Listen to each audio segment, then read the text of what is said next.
Hello जी। आज के चौथे और आखिरी वीडियो में हम बात कर लेते हैं एक वेल्थ मैनेजमेंट कंपनी के बारे में। कंपनी का नाम है आनंद राठी वेल्थ। अब देखो, अच्छा, पहले पहले देख लेते हैं कंपनी का मार्केट कैप कितना है। तो कंपनी का मार्केट कैप है रफली रफली 15,000 करोड़ के आसपास का इसका मार्केट कैप है। तो कुछ बहुत बड़ा कंपनी तो है नहीं। अब हम समझ लेते हैं इसका बिजनेस मॉडल कैसा है। देखो, ये केटर करते हैं जो एचएनआई और अल्ट्रा एचएनआई क्लाइंट्स होते हैं। एचएनआई और अल्ट्रा एचएनआई क्लाइंट्स मतलब जिनके पास बहुत पैसा है, बहुत पैसा है। तो अगर हम बात करें तो इनका इनका जो एकदम लोअर टिकट साइज वाला जो जो चालू होता है सेगमेंट, वो चालू होता है 50 लाख रुपए से। तो 50 लाख रुपए से ये लोग स्टार्ट करेंगे। अब देखो, जितना ज्यादा इस वाले सेगमेंट में पैसा आएगा ना, और उसके बाद मार्क टू मार्केट गेन्स के साथ, जो मतलब अगर आपका जो शेयर प्राइस है वो ऊपर जाएगा, आपके जो म्यूचुअल फंड का एनएबी है वो ऊपर जाएगा, और आप फिर वो क्लाइंट बन के एक नेक्स्ट ईयर में शिफ्ट हो गए, तो आपका स्टिकीनेस टुवर्ड्स द कंपनी बढ़ जाएगा। मतलब आप आनंद राठी के साथ ही टिके रहोगे। आपको पता चलेगा कि भैया आनंद राठी मेरे को पैसा बना के दे रहा है, तो कोई बात नहीं, कोई थोड़ा बहुत टाइम खराब भी चला गया तो भी मैं इससे दूर नहीं हटूं। इसके साथ ही मैं बैठा रहूंगा। इसने मेरे को पास्ट में पैसा बना के दिया, आगे भी मेरे को पैसा बना के दे देगा। तो यहाँ पर अब हमें कुछ कुछ चीजें देखने की क्या जरूरत है। एक तो ये पैसा कैसे बना रहे हैं। अब देखो क्या होगा, इनके पास एक क्लाइंट आएगा।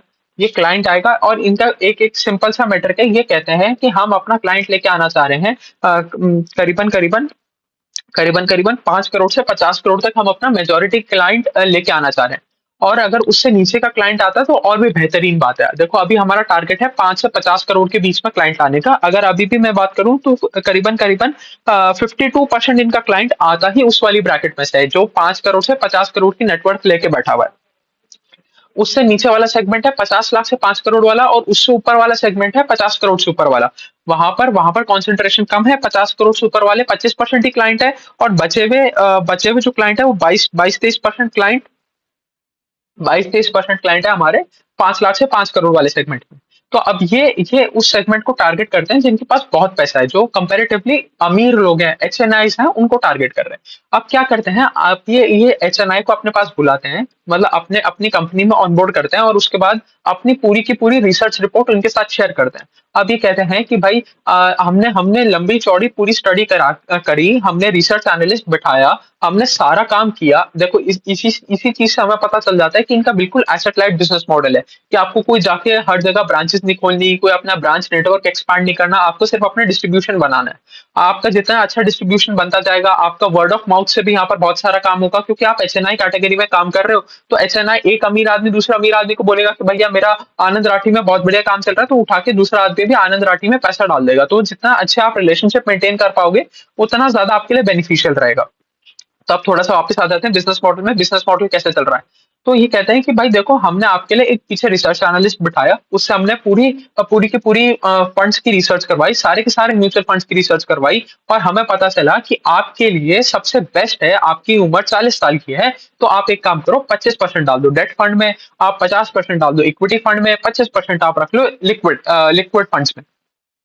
तो इस तरीके से आपका पूरा का पूरा पोर्टफोलियो करने का काम करते हैं, कि आप कौन से फंड में पैसा डालो, क्या निपॉन में डालना है या एचडीएफसी में डालना है, एचडीएफसी में डालना है कोटक में डालना है, कितना किस पोर्शन में डालना है, अगर तीनों में डालना है तो क्या तीनों में इक्वल इक्वल वेटेज के हिसाब से डालना है, किसी में कम डालना है, किसी में ज्यादा डालना है। आपकी रिटायरमेंट प्लानिंग कराना, टैक्स का काम कराना, आपका फ्यूचर एक्सपेंसेस को केटर करना, कि भाई आगे आगे जाके भाई मेरे बच्चे की पढ़ाई की वो है, तो उस हिसाब से मेरे को फाइनेंशियल प्लानिंग करनी है। तो ये जो फाइनेंशियल प्लानिंग वाला, पर्सनल फाइनेंस वाला सारा का सारा काम है ना, ये सारा का सारा काम वो मैनेज करते हैं। और उसके बाद ये फी इनकम लेते हैं from the mutual fund company. अब जैसे इन्होंने सपोज एक क्लाइंट को अपने एचडीएफसी का म्यूचुअल फंड दिलवाया, तो ये एचडीएफसी एमसी के पास जाएंगे और कहेंगे कि भैया मैंने आपको 50 करोड़ का एयूएम ला के दिया, अब आप इस एयूएम में से मेरे को एक छोटी सी फीस दे दो।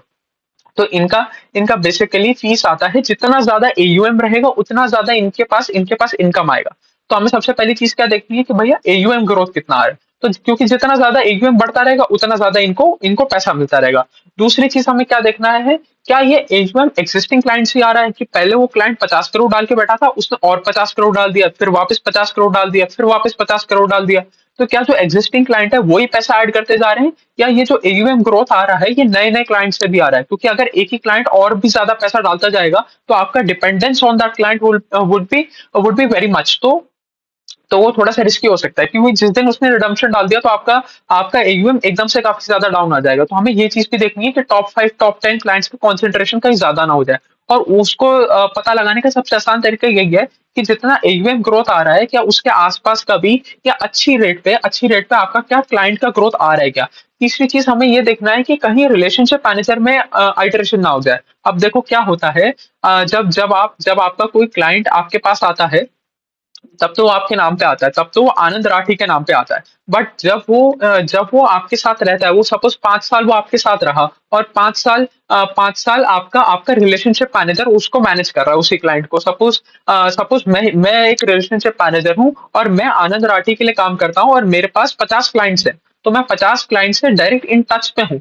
तो क्लाइंट का ज्यादा ज्यादा भरोसा हो जाता है मेरे ऊपर एज कंपेयर टू कंपनी के ऊपर। वो आए थे कंपनी के नाम पे, बट मैं उनसे डे टू डे कम्युनिकेशन कर रहा हूँ, मैं उनके सारे प्रॉब्लम रिसॉल्व कर रहा हूँ, तो वो लोग मेरे मेरे ऊपर ज्यादा कॉन्फिडेंट हो जाते हैं। तो अगर किसी भी दिन मैं आनंद राठी को छोड़ के चला गया, तो मैं हो सकता है उसका कस्टमर भी तोड़ के चला जाऊं, कि मेरे पास पहले 50 क्लाइंट्स थे, 50 में से 25 मैं अपने साथ ले गया, क्योंकि क्लाइंट को यहाँ पर अपने पैसे के साथ कॉन्फिडेंस चाहिए। तो उसको लगता है कि भाई मैंने पिछले 5 साल से मैंने इसको पैसा दे रखा था, इसने पैसा ढंग से ग्रो किया, इसने सारा काम ठीक किया, मेरी कॉल भी आंसर करता था, मेरे को सेटिस्फैक्टरी जवाब भी दे देता था, सारी चीजें ठीक कर रहा था। तो उठा के मेरे को अब आनंद राठी से क्या मतलब है, ये बंदा मेरे को सही लग रहा है, उठा के इसको ही पैसा दे दो।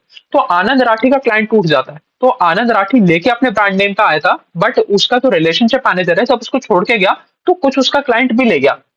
क्लाइंट नहीं लेके जाएगा, तो जो जो एयूएम है वो ले जाएगा, कि भाई आप आनंद राठी में तो डाल रहे हो, बट जो अब इंक्रीमेंटल पैसा डाल रहे हो वो आप मेरे पास डाल दो। तो उनका इंक्रीमेंटली एयूएम का लॉस हो जाएगा। मतलब किसी कुछ भी करके आनंद राठी को थोड़ा बहुत तो लॉस हो ही जाएगा। तो हमें ये देखना है कहीं रिलेशनशिप मैनेजर इनको छोड़ छोड़ के ना भागे। तो ये चीज हमें तीसरी चीज ये देखनी है। अब आ जाते हैं हम नंबर्स पे कि इन्होंने कैसा परफॉर्म किया Q1 में। तो अब हमें पता चलेगा कि इनका जो रेवेन्यू फ्रॉम ऑपरेशंस था वो था up by 38% on a Y level, बहुत ही बढ़िया ग्रोथ।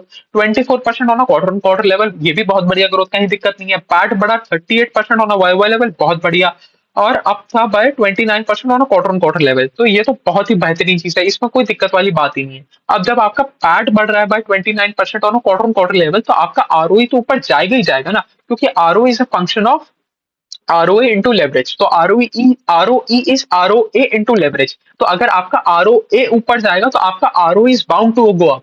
तो अगर आप देखो ROA का फॉर्मूला क्या होता है, ROA का फॉर्मूला होता है जो जो नेट इनकम है divided by debt plus equity. तो नेट इनकम क्या है, हमारा पैट। तो जब पैट ही 29% से बढ़ गया, न्यूमरेटर ही 29% से बढ़ गया, तो आपका ROA में बूस्ट मिला। अब अगर आपको ROA में बूस्ट मिला, तो आपको ROE में बूस्ट मिला। तो ये बहुत ही बेहतरीन चीज है। इसी वजह से हम देखेंगे आरओई इनका क्वार्टर ऑन क्वार्टर लेवल पे बढ़ गया फ्रॉम 36% टू 43%। और जिस भी कंपनी का आरओई सही डायरेक्शन में होता है ना, उसमें मोर और लेस सारी चीजें सही जा रही होती है, सब कुछ ठीक ही हो रहा होता है उस कंपनी में। अब आ जाते हैं हम एयूएम के ऊपर। तो एयूएम अगर हम देखने जाएंगे, तो एयूएम में ग्रोथ देखने को मिला 59% ऑन अ वाई लेवल, मतलब धमाकेदार ग्रोथ था, कोई ग्रोथ की कमी ही नहीं दिख रही। और 16% अप ऑन क्वार्टर लेवल। अब देखो एयूएम ग्रोथ में दो कंपोनेंट होते हैं, एक तो होता है मार्क टू मार्केट गेन्स, कि भाई मैंने एक क्लाइंट का पिछले साल 100 रुपया लगाया था, अब मार्केट भी डबल हो गया, इसलिए वो 100 रुपया भी डबल हो गया, तो 100 का 200 तो बैठे बैठे एयूएम हो गया, बिना कोई इंक्रीमेंटल पैसा मेरे पास अंदर आए। तो एक तो बुल मार्केट में इनको डबल डबल फायदा मिलता है। एक तो इनको मार्क टू मार्केट गेन्स मिलते रहते हैं, क्योंकि मार्केट बुल रन में मार्केट ऊपर जा रहा है। दूसरी बात क्या है, लोग बाग फोमो की वजह से इसमें इनमें और पैसा डालते जाते हैं। जब लोगों को लगता है कि भाई मार्केट ऊपर जा रहा है, तो मैं क्यों ना कमाऊं, मैं ही इस अपॉर्चुनिटी को क्यों छोड़ दूं, तो मैं भी पैसा लगाऊंगा। तो इनके पास इंक्रीमेंटल फंड का पेस भी बहुत आता है, और जो जो मार्क टू मार्केट गेन्स है वो भी बहुत आते हैं। तो इसलिए हमें देखने को मिला कि यहाँ पर 59% ऑन अ वाई लेवल का एयूएम ग्रोथ मिला। और यही चीज बिल्कुल उल्टी हो जाती है बेयर मार्केट में। बेयर मार्केट में सब लोग मार्केट से दूर रहना चाहते हैं, तो इंक्रीमेंटल फंड्स भी कम आते हैं, ऊपर से जो मार्क टू मार्केट गेन्स है वो आप कन्वर्ट हो चुके हैं आपके मार्क टू मार्केट लॉसेस में, क्योंकि मार्केट का ट्रेंड नीचे की तरफ है, तो आप घाटा कर रहे हो और आपको नया पैसा भी नहीं मिल रहा, तो आपका एयूएम डी ग्रोथ भी जल्दी देखने को मिलता है। और जब आपका बुल रन होता है, तो एयूएम ग्रोथ भी और तगड़े रेट से देखने को मिलता है। अगर हम बात करें अगर हम बात करें क्लाइंट्स की, तो क्लाइंट बढ़े 20% ऑन अ वाई लेवल। और ये सारे बड़े बड़े मतलब अमीर लोग होते हैं, अमीर फैमिलीज होती हैं जो इनके क्लाइंट बनते हैं, और ये बढ़ा 20% से ऑन अ वाई लेवल। तो क्लाइंट एक्विजिशन रेट भी बहुत बढ़िया है, यहाँ पर भी कोई दिक्कत वाली बात नहीं है। अगर रिलेशनशिप मैनेजर की बात करूं, तो वो बढ़े 17% से ऑन अ वाई लेवल। तो रिलेशनशिप मैनेजर भी ठीक ठाक पेस पर बढ़ रहे हैं, करीबन इनके 360 रिलेशनशिप मैनेजर्स हो गए फ्रॉम 308। अगर हम बात करें रिलेशनशिप मैनेजमेंट मैनेजर के अल्टरेशन की, मतलब कितने लोग छोड़ के जा रहे हैं कंपनी को, वो है जीरो। एक भी बंदा छोड़ के नहीं जा रहा, तो ये तो बहुत ही बेहतरीन चीज है। इसका मतलब आप उनको सही पेमेंट कर रहे हो, वो आपके पास टिके हुए हैं, अभी टिके हुए हैं आपके पास, कहीं भाग के नहीं जा रहे। जब वो भाग के जाने लगेंगे तब इनके लिए next next level of problem आएगा। फिर देखना पड़ेगा वो इस चीज को किस तरीके से कैटर करेंगे। अब देखो जैसे बुल रन चल रहा है, तो हमें पता ही है कि सब लोग इक्विटी की तरफ ही आना चाह रहे हैं, इसीलिए इनका एयूएम में टोटल परसेंटेज ऑफ इक्विटी भी बढ़ गया। पहले वो करीबन 48% हुआ करता था, अब वो हो गया 54%। और बाकी सारे भी 4% डेट, 24% एनएसपी, 15% अदर वाला सेगमेंट है। बट मेन जो बूस्ट आया वो हमें आता हुआ दिखा इक्विटी वाले सेगमेंट में। क्यों? उसमें भी वही दो कारण है, एक तो इनफ्लो भी ज्यादा आ रहा है, ऊपर से मार्क टू मार्केट गेन्स भी आ रहे हैं हमें। अगर मैं नेट इनफ्लो की बात करूं, तो net inflow was up 173% on a Y level. मतलब पिछले साल इनको जितना पैसा आ रहा था, उससे 173% ज्यादा पैसा आ रहा है इनको इस साल। मतलब पिछले साल 100 रुपए आ रहे थे, तो इस बार 273 रुपीज एडिशनल, 173 रुपीज एडिशनल आ रहा है, 273 रुपीज आ रहा है इनके पास। और अगर हम इक्विटी वाले फंड में बात करें, जो इक्विटी वाला सेगमेंट है, तो उसमें तो और भी तगड़ा ग्रोथ है, क्योंकि इक्विटी मार्केट्स में बुल रन आ रहा है, स्टॉक मार्केट में बुल रन आ रहा है। तो वो तो अब था भाई 462%, मतलब 4.5 गुना ज्यादा ज्यादा पैसा आ रहा है इनके पिछले साल के कंपैरिजन में। तो ये तो बहुत ही बढ़िया बात है। और अगर एसआईपी इनफ्लो की बात करें, तो वो भी अप है by 63% on a Y level. अब देखो एसआईपी इनफ्लो की इंपॉर्टेंट हो जाता है, क्योंकि एसआईपी थोड़ी सी स्टिकी होती है। आप एसआईपी उतनी जल्दी बंद नहीं करते। अगर आपको सपोज 50 करोड़ रुपया डालना है, 50 करोड़ रुपया डालना है और बुल रन चल रहा है, तो आप हो सकता है फिर भी डाल दोगे। बट अगर बेयर मार्केट चल रहा है, तो आप अपना लमसम इन्वेस्टमेंट कभी नहीं करोगे।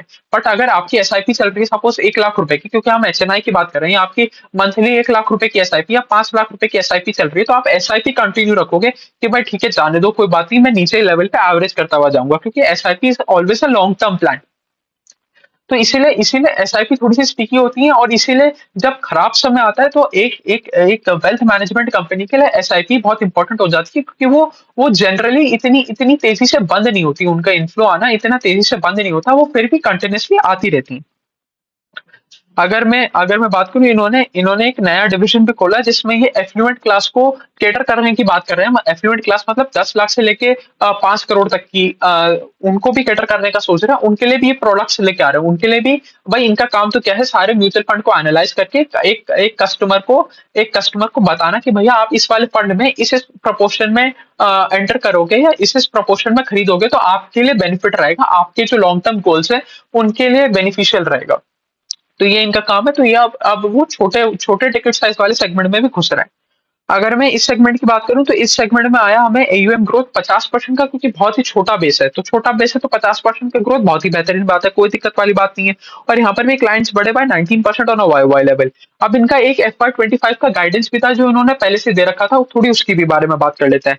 ये कह रहे थे कि ये रेवेन्यू कर जाएंगे 910 करोड़ का by the end of FY25। तो पूरे फाइनेंशियल ईयर में ये 910 करोड़ के आसपास का रेवेन्यू करेंगे। अगर हम पहले क्वार्टर की बात करें, तो पहले क्वार्टर में इन्होंने अपना रेवेन्यू किया 245 करोड़ रुपीज का। अगर हम इसी को इंटू फोर कर दें तो लगभग लगभग 1,000 करोड़ रुपए का एयूएम कर जाएंगे। तो ये तो बहुत ही बेहतरीन चीज है। अगर आज के बाद कोई ग्रोथ नहीं आती, quarter on quarter level growth zero रहता है फॉर नेक्स्ट 3 क्वार्टर्स, मतलब पूरे साल के लिए, अब क्वार्टर ऑन क्वार्टर लेवल पे ग्रोथ जीरो भी रहे, तो भी ये अपना टारगेट अचीव कर जाएंगे। मतलब इस रेट पे तो ये, अगर जिस रेट पे अभी करंटली ग्रो कर रहे हैं, उस रेट से तो एक्सीड करेंगे ही करेंगे। तो बहुत ही बेहतरीन गाइडेंस दिया था, और गाइडेंस को ओवर डिलीवरी किया, जितना गाइड किया था उससे ज्यादा ही करके निकलेंगे।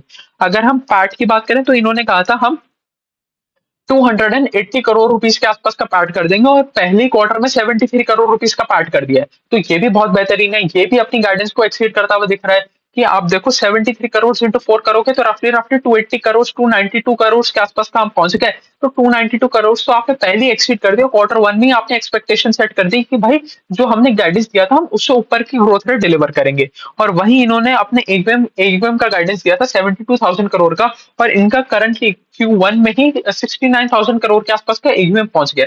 मतलब धमाकेदार ग्रोथ है। उस ग्रोथ के ऊपर जो धमाकेदार गाइडेंस दिया था, उस गाइडेंस को भी बीट करते हुए जा रहे हैं। तो बहुत ही बेहतरीन कंपनी, एक एक वेल्थ मैनेजमेंट कंपनी।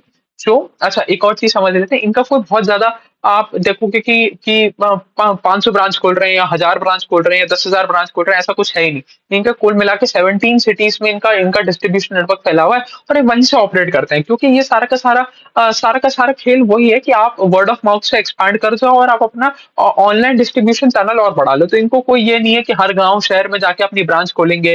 ये सिर्फ बड़ी बड़ी सिटीज में जाके अपनी ब्रांच खोलते हैं और वहीं से अपना क्लाइंट ले आते हैं, कोई दिक्कत वाली बात होती ही नहीं।